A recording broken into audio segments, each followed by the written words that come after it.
Yes!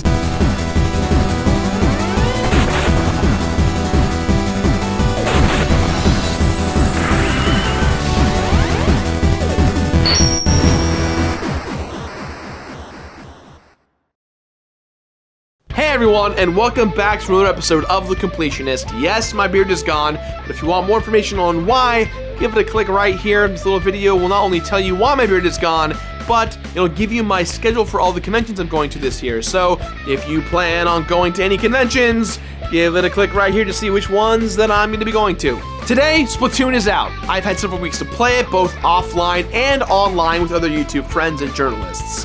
Which brings me to a very important point I'd like to make for this week's episode. You may have noticed that the title of this review says Part 1. That's because I decided to split this review into two parts. Today we'll be focusing on the single player campaign only, and the second part will focus entirely on the multiplayer. Now, the reason being is that there wasn't enough people who received review copies in order for me to max out my character and really get everything in the game. To give you an idea, most of the lobbies ended up looking like this. Too long, don't watch. I can't play an online game if there's no one to play with.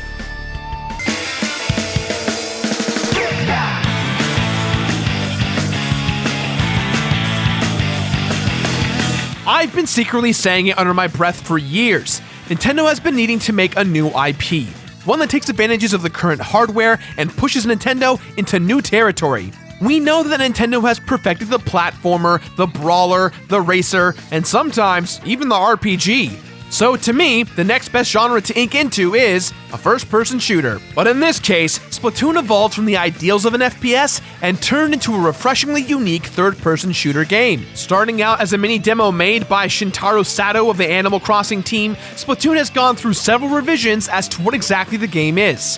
One moment, we are human boys and girls, around the age of 14 or so. And the next we know, we are these squids that look like the bloopers from the Mario series. These two different identities combining into one was a great way to synergize the Nintendo flair into a new genre they've never really toyed with before. And just one more time, as a reminder, due to the lack of people playing Splatoon during the review period, this review will be split into two parts, with today's focusing on just the single player aspect. We're going to focus mostly on the story, the levels from the campaign, the amiibos, and more. But don't worry, I'll be doing Community Game Day streaming on Twitch as I work on Part 2. And hey, you guys can probably play with me during my journey to maximum levelage. When you turn on Splatoon for the first time, you'll get to build your virtual Inkling you and pick things like your gender and skin color. Shortly after, you'll be thrusted into a quick tutorial, which is much appreciated as it's short, straightforward, and very helpful. Everything you need to know from how to play the game is right here in this short tutorial. In the world of Splatoon, there's two factions divided by race, the Inklings and the Octarians. What the hell are either of those, you might ask? Well, both races are sea creature/human hybrids, and the customizable little avatar we'll be controlling and playing the game with is known as an Inkling. They're kind of squid-based and they're friendlier looking, while the Octarians are a bit more conniving and evil and weird. The war between the Octarians and the Inklings have been going on for many, many years, but the most recent war, the Great Turf War of 100 years ago, ended with the Inklings as the victors. Now, 100 years later, the Octarians have stolen the Great Zapfish, the almighty being that powers the whole city of Inkopolis, the capital of the Inkling race. It's kind of funny that the Great Turf Wars is the main focal point, as that's the mode you'll be playing online a lot. All of this is explained to us by Captain Cuttlefish, the commander of the Squid Beak Splatoon. He explains the importance of the situation. Agent 1 and 2 of the Splatoon have gone missing, so it's up to us, the newly appointed Agent 3, to find and restore the Great Zapfish. The thing to take away from this in Splatoon is that Inkopolis is your hub world. Everything you do in Inkopolis is a different aspect of the game. Local multiplayer, online multiplayer, the Amiibo booth, the shops, to even the black market shops. Everything is centralized in the Inkopolis hub, and the hub includes the sewer point that takes you to the main story. The plot in single-player mode, while incredibly exciting to play in my experience, isn't required for the main game, because the main component of the game is online multiplayer. What we're about to play ultimately has no effect on your status, ranking, or weapons that we will discuss in the next part of the review. It's simply its own entity, and you know what? It kind of works. A single-player experience that stays in its own realm. I dig it.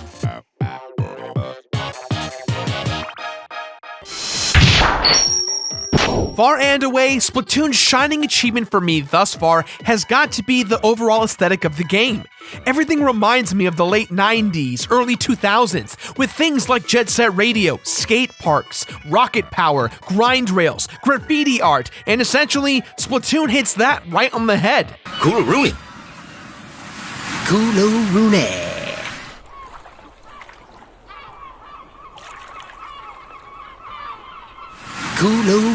Visually, the game looks great on the Wii U, with a simplistic focus on solid colors being the main focus for the game. While you don't get to determine what your color is for the level or character, it does keep it interesting and fresh. In the single-player mode, all the levels you play slowly get harder and harder, which is great for a game like this. The design purpose of the single player is to prepare you for any and every obstacle you'll encounter in the multiplayer field, while still giving you that bit of compelling story to motivate you to play. When you get to the end of a section in a level, you soar in the sky very similar to Mario Galaxy. It makes the game feel so much bigger than it is, which to me is great. Making the world seem as big as it can be is critical to a game like Splatoon. And as you get further and further into the game, the levels not only teach you more about the game, but they build upon what you already know. It slowly gets more difficult, and I love that. Now, this was something I mentioned briefly in the hype video we did a few months back, and I hope that would stay true. And I'm very happy to report that the variants in these level designs do not get stale. Hell, even unlocking levels in the mini hub world is an adventure of itself. You'll need to find the sewer entrance for every level and fill it with ink. I will say, however, that Splatoon is a little bit too systematic with its level designs as well, which I kind of dislike. Here's what I mean. In any one section of the hub overworld in the single player, if you decide to play the levels in numerical order, you'll for sure encounter the same level types every time. The first 1 to 3 levels are the awesome linear building block type levels where you'll need to use what you've learned and roll with it. Levels 4 and 5 tend to lean towards the turf war type levels, which gets you used to dealing with enemy players and obstacles. Level 6s will tend to feature you battling against a large octopus monster that sends A-bombs at you while you're trying to reach the end of the level, and then you must defeat the monster. Now, there's nothing wrong with these levels. In fact, I love the varied styles. They're really well designed. However, I tend to play things in numerical order when I play games, and I guess it was just too predictable for me by the end of the game. The soundtrack for Splatoon is great overall, but depending on what mode you play, the music quality fluctuates. The music in the multiplayer experience is completely different than that of the single-player one. And while both are great in their own ways, the single-player tracks tend to get stale really quick, as the tracks start to repeat after a few levels. And with those tracks repeating, they don't feel like they match the level that's being played on screen. It's like hearing the Mario 1-1 theme at the beginning of Mario 8-1. I mean, yes, that does happen in Mario 1, but I think you get my drift. We've come a long way since Mario 1. There generally is a new type of track per world, but it goes back to what we've heard dozens of times eventually, and that kind of does bum me out. Aside from my stupid qualms, trust me, I know these qualms are nitpicky and dumb, Splatoon creates an overall excellent visual and audio experience that all the stuff I just talked about will hopefully just kind of go in one ear and out the other. Oh, and last but not least, I gotta give it up to the NOA localization team. All their translations are awesome and funny. The dialogue feels very modern without pushing you too much. Now, the basic concept of Splatoon's gameplay has been discussed a lot already with regard to multiplayer, and for the most part, the same applies to the single player. While spreading ink everywhere, you may run out, which means you'll have to transform into squid form in order to refill. And while in squid form, you can move faster, play dead, teleport, etc. A lot of strategy comes from learning how to balance between both forms. And for the single player mode, you'll learn how to effectively use both. There's something so satisfying about grinding up a wall in squid form to reach a brand new area. And don't worry, if you get lost, Captain Cuttlefish will help you every step of the way. Since you're rewarded with cash for each round, you can upgrade your character by getting more guns and such, but progression in single player is more about getting to the end of each level to find the Zapper Fish. In turn, that brings you one step closer to finding its all great mighty big brother. However, single player and multiplayer points and rewards do not cross over. Cash and experience from both campaigns do nothing for one another and are only self-contained within their game modes. Upon starting the single player, we are given the Hero Suit, a black and yellow tracksuit that will protect us against the Octarians. And with that, we are given the Splatter Shotgun. Not splatter shotgun, but splatter shot gun. There's a space in between shot and gun. My only complaint with the single player is the fact that we are stuck with just one weapon the whole time. Personally, I would have loved to have the paint roller on some levels and the charge gun on others. However, playing devil's advocate, I can understand why they force you to use the same gun the entire time, because you would have to build each level individually to match that of the gun, or build each level to be suited for all weapons in the game, which, considering how the focus of the game is multiplayer, it wouldn't work out so well. But even at that, this problem I had actually was rectified with Amiibo. I'll explain that in just a little bit. Throughout each level, we can collect the orange experience orbs to level up the gun's firing speed, the amount of ink your ink container can hold, and the effectiveness of all the sub-weapons, such as the grenade, the mouse bomb chew ink splatter thing, and the ink balloon. In the single-player campaign, there's 27 main levels and 5 boss levels. While this does seem small, each level will take a fairly lengthy amount of time, and for us completionists out there, there's something to find in every single level. The Sunken Scrolls. 27 sunken scrolls are hidden in the game, each detailing the secret origins of the Inklings and the Octarians. And sometimes these scrolls kind of don't make sense. They just give you random information about both races. Or they're kind of like random tangents, sentences that don't bridge together or make any sense. Now, some of these are shown in plain sight, but most require you to think outside of the box in a really cool way. And when you finally find them, you feel so awesome in knowing where they are. They really do give you that extra challenge you'd want from a game. So back when I met Corey from Nintendo Treehouse, I had asked him a few questions regarding Splatoon Amiibo, to which he remained silent about. Well, I think his reasoning was because, here we are, Splatoon Amiibo. You know, I did notice with these Splatoon Amiibo, they're definitely better quality than some of the previous Mario Party or Smash ones.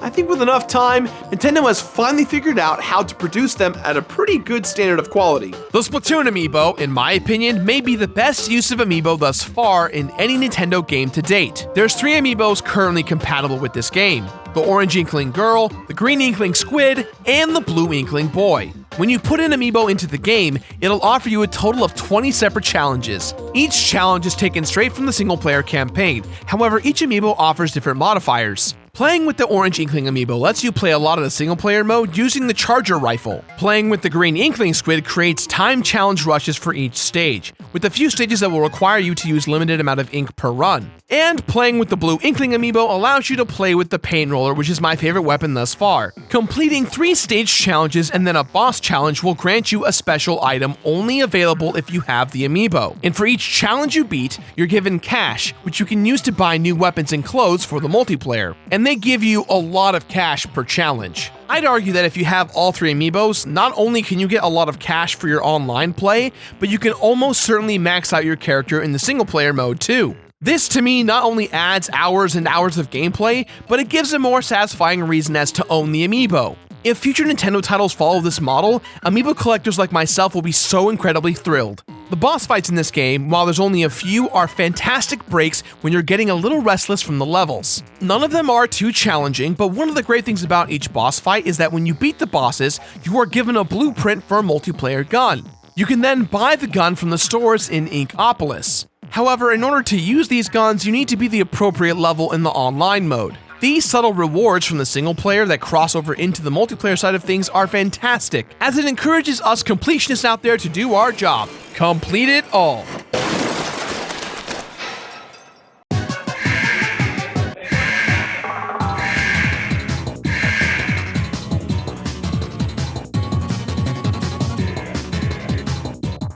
Towards the end of the campaign, our pal Captain Cuttlefish gets taken prisoner by the very Octarians that we are fighting. A few levels later, we find ourselves in direct communication with Agents 1 and 2. And with their direction, they help us get all the way to the final boss fight, which, interestingly enough, is...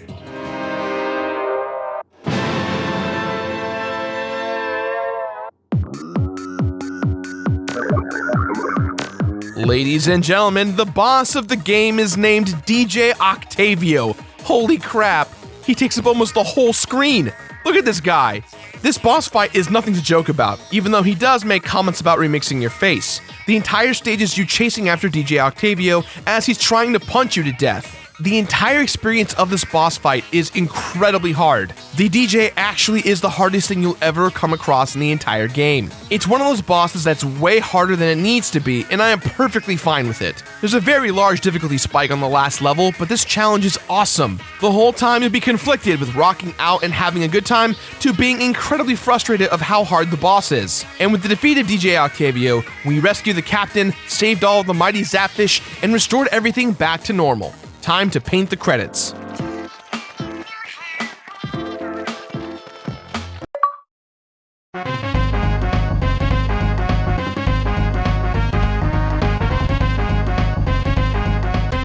The weird thing about Splatoon and its completionist task is how you're not really rewarded when you've completed the game. Beating the game, regardless of how many of the sunken scrolls you've gotten, you'll unlock the hero suit and the Octavian suit for online play. These suits are awesome, you can mix and match, and it's a great way to tell everyone online that, hey, you beat the campaign. However, with the 27 sunken scrolls, I found that you actually get nothing. That does kind of disappoint because they do such a fantastic job to raise the stakes with collecting these little scrolls.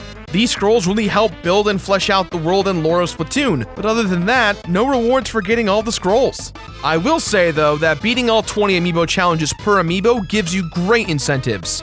For beating the first 12 challenges, you'll unlock full suits. Orange Inkling Girl gets you a school uniform, Blue Inkling Boy gets you a samurai suit, and the Green Inkling Squid unlocks this awesome space suit. This thing comes straight out of Destiny or Predator or something. Again, the Amiibo this time around are so worth it. Completing challenges 13 through 16 with the Amiibo unlocks another arcade game for you to play while you wait for your online matches to start in Splatoon. When you play online, you get to play this little mini game where you hop with the Splatoon Inkling all the way to the top. It's like a fun little waiting game. And now you've unlocked more. You can play them anytime on the arcade cabinet in Inkopolis. And finally, beating all 20 challenges gives you the hero suit variation blueprint for a weapon. Wow, you really do get a lot of bang for your buck with these Amiibo, and the extra hours of content they provide is kind of the best thing in this game.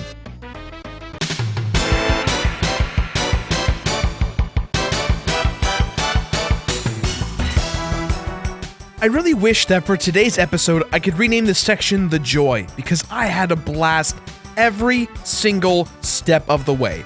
I know that in the beginning I seemed very critical, but I was critical because Splatoon has one big thing working for it: heart. It's a bit of a bummer that the 27 sunken scrolls don't only give you a reward, but the Amiibo make up for it. And let me tell you, defeating the boss of the game, which again is already really hard, was awesome when I got to use the paint roller. And here's the kicker to everything we discussed so far in this review: I haven't even begun to tear apart the multiplayer. So at the very least, from a single player standpoint, the game has a ton of content, and the longevity is aimed towards multiplayer. The quality of the game may not be something as huge as a Mario title, but it succeeds in areas that Nintendo has never been to before, and I think that was the main purpose of the game: to branch out, a new IP. And I'm very glad to say that, at least from a single player side of things, this game is fan-frickin-tastic.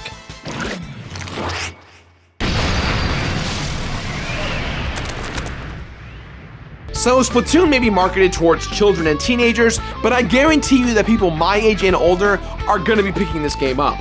And from what I've played so far of the game, it's been an absolute pleasure, and it'll be very exciting to play this game with all of you guys at home. Now, I don't really know about the longevity of the multiplayer online game, but I can tell you, at the very least, with all this in mind, the single player portion of this game gets my completionist rating of finish it. Finish it! Hey guys, thanks for watching today's episode on Splatoon. Hopefully you liked the video as much as we liked making it. Let us know in the comments below. And while you're at it, see that big blue button right there? It says subscribe, and if you hit it, you'll see more of my videos. And hey, maybe check out one of these two videos right here. They are awesome. At least I think so. A lot of you think so. Maybe Steve doesn't think so. That's all the time we've got for today, guys, so please, as always, let us know what you thought about today's episode somewhere on the internet. I'm not really sure when part 2 is going to be coming. It kind of depends on my con schedule and my ability to play the game and timing and such. I don't want it to be too far from now, hopefully within the next 2 weeks or so, but I'm not going to make any promises there. So guys, enjoy Splatoon, have a lot of fun, play with your family, play with your friends. It's a good time, I guarantee it. And if you're still here, hashtag splat. Let me know you're still here. Hello, hi. Mark, do an end bit for now if you excuse me. Now if you excuse me, something that Mark Carr creates. Sometimes I'm not funny. You're a kid now, you're a squid now. You're a kid, you're a squid, you're a kid, you're a squid, you're a kid now. Ink it all now, up the wall now. Disappear, going back when you turn back attack. You're a squid now. Rise out of the ink, and go spit through. Rated everyone 10 and up.